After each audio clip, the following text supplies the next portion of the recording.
It was, we were just kind of talking a minute ago just about the offense is dynamic, that we can beat you in more ways than one. We don't have to rely on home runs to beat you. We can steal bases. We can, play hit and run, go the other way, execute a great contact play there. It can't be rolled over, and Harris scores on that. It's just, good offenses are dynamic and have more ways to beat you than one, and that's what we're striving to do. It's nice and fun when you just sit back and hit the long ball, but there's going to be times where you have to manufacture and execute and do things to score runs, and we were able to do that a little bit tonight. Had to use a lot of pitchers doing parts of it, just 12 walks, but still made the big outs. So what's kind of your thoughts on your pitching staff performance tonight?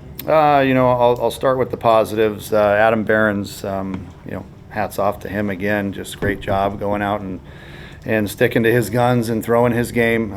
He gave up a couple long balls. The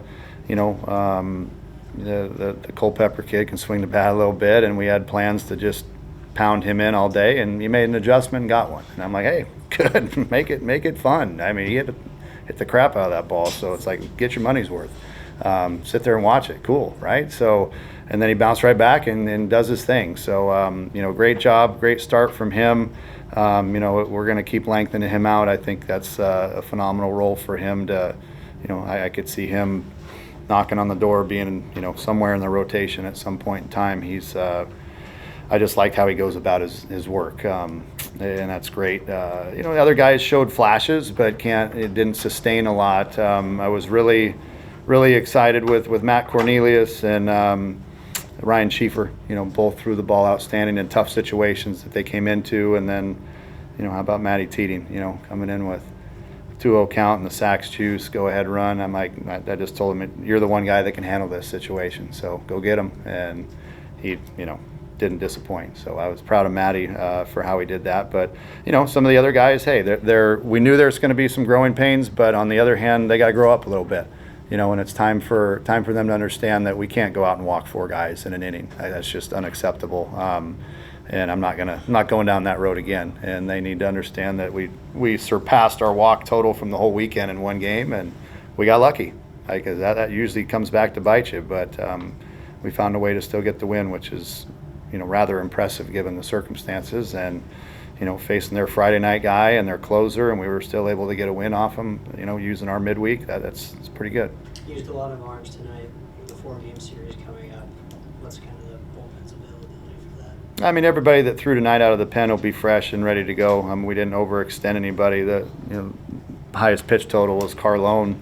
Was 27, and he didn't have it tonight. He wasn't throwing strikes like he's capable of, and everybody else's pitch count is rather low, so they'll be good to bounce back for the weekend. Adam Behrens has a rubber arm. He'll be able to come probably out of the pen at some point, Saturday or Sunday if we need him to. So we're in good shape. Despite the struggles you just mentioned, still a big win over a ranked opponent in the middle of the week. How big was this one? I mean, I think it's that's a good team. And again, we're not going to have any cakewalks, and they're a ranked team for a reason. They're they were right on the bubble last year of getting into the tournament. They got a lot of returners, good arms, guys that can hit the ball a long way, some talented players. So for us to, given all the, I won't say negative stuff, but all the adversity, I guess, that we faced today and all the self-induced wounds that we gave ourselves, we still found a way to win. So that's a big win for us, and hopefully a confidence builder that we didn't play our best baseball today. We left outs out there that added pitch counts to Behrens and a couple other guys that we, botched a couple plays that were routine, but we still found a way to win. So it's a good win. Can you talk about Steven Ondina's impact on the game at shortstop? Defensively, first and foremost, he made some big league plays out there today. A couple of backhands, one diving. I think that one was in the first inning. He had a nice backhand deep in the hole. And then the second inning, I think, was a diving backhand where they turned a double play, and just his defense, saved a lot of base runners today. And then offensively, that's what he's capable of doing when he kind of stays within himself and keeps the ball out of the air. Goes the other way, uses the hole over there on the right side, and extra base runners that way and keeps the line going. That's what he's capable of doing. So kind of an unsung hero in today's game, in my opinion. He played outstanding. You told us on Sunday that you were pretty happy, or at least more okay with the guys getting hit up because they were hitting the strike zone. They weren't really doing that too well tonight. Is there anything different that you saw tonight as opposed to Saturday, Sunday last weekend? First, a lot of these guys, first time out, Barnesy, first outing, Halvey's still getting his feet wet.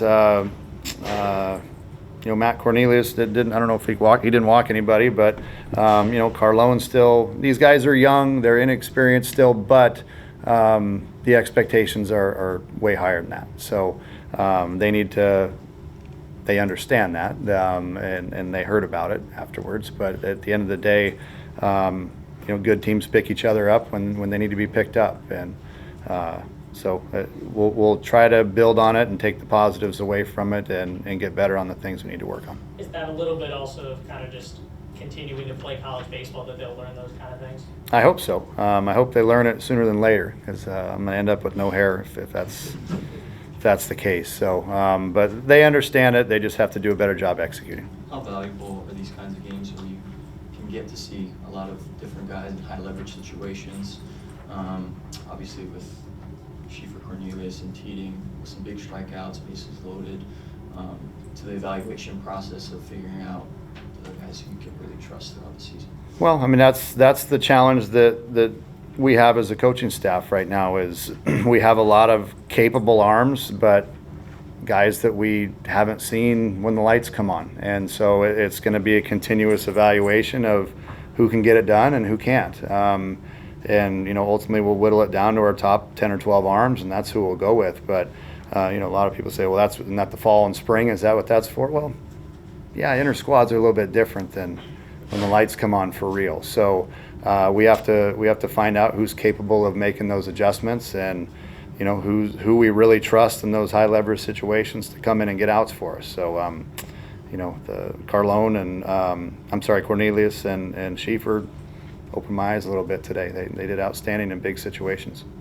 The junior college transfers, can you walk us through the process for those two in particular? It was, those guys were on our radar, and Gilly had Chief and was the one that called me about him, and said that, hey, he was throwing the best out of anybody they had. At the point in time that we started recruiting him, he hit a little bit of bump in the road during their season last year, and but it's something about his arm that I believe in and trust, that I thought we could get better here, and he's making some nice strides, developing a pretty good split finger pitch and a good slider. So excited about him. Matt Cornelius, I'll be honest with you, after we committed him, the next 2 or 3 times we saw him, we're like, oof. His velo was really down, but he threw a lot of innings last year, and we tried to take that into consideration as to maybe he might have been fatigued at the end of the year. But we trusted our gut with him that he's the right mentality, makeup type kid, and he's come in and clearly threw the ball very well today.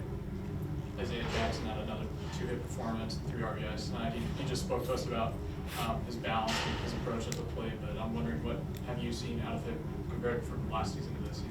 Consistency, balance through the swing, and more aggressive. So he's not letting as many cookies go down the plate and look at the umpire like he's got 3 heads. It's like, no, those are strikes, dude. You gotta swing the bat. Every umpire is not wrong. Like, at some point you gotta make the adjustment, and he has. He's done a great job and worked extremely hard, and kept his balance throughout his swing and his head level, so where he's seeing those pitches better, and he's being on time and aggressive, which, again, I'm no hitting guru, but that's usually a recipe for success when you're on time and balanced and attacking the fastball.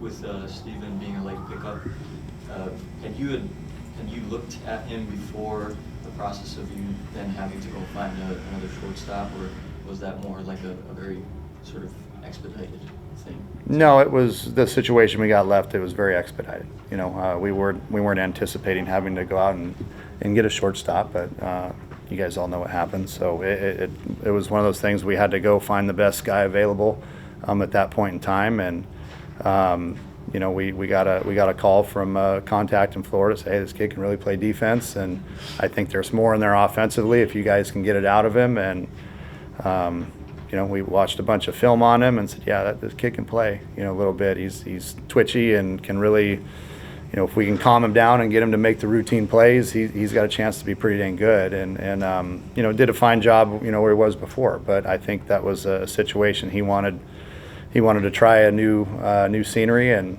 we needed a guy, and we welcomed him with open arms, and he's been outstanding. The guys love him in there. He speaks Spanish real fast, and guys think that's funny because they can't understand him, but it's pretty funny. So he's been an outstanding addition to our clubhouse. You mentioned he was a little bit before the opening weekend. He was a little more steady offensively at that position. What kind of strides did you see him take in the offseason, you know, trying to develop that side of his game? When he tries to, you know, spoken after a man of my own heart, you try to get outside of yourself and do too much, you're not very good. You know, when you stay within yourself, and he's a line drive hitter and has to be able to handle the bat and do all the little things correctly, bunt, hit and run, you know, move runners, stay on top of the baseball, because, you know, kid's 5'7" on a good day, he's not going to hit the ball on Van Buren. He's got to make his living with line drives and ground balls, and occasionally he's got the bat speed to pop one every now and again, but if you try to do that, you're out of your game. So just getting him to understand what makes him successful, and when he does that, he's very successful offensively, and you guys see what he does defensively. He's a good player.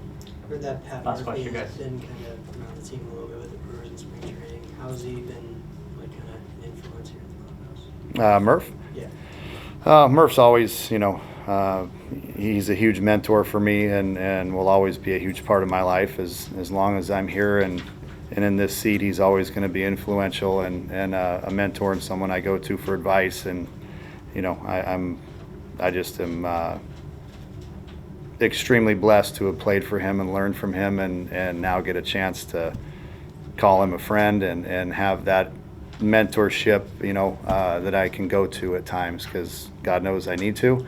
And he just is a tremendous human. Thanks, Coach.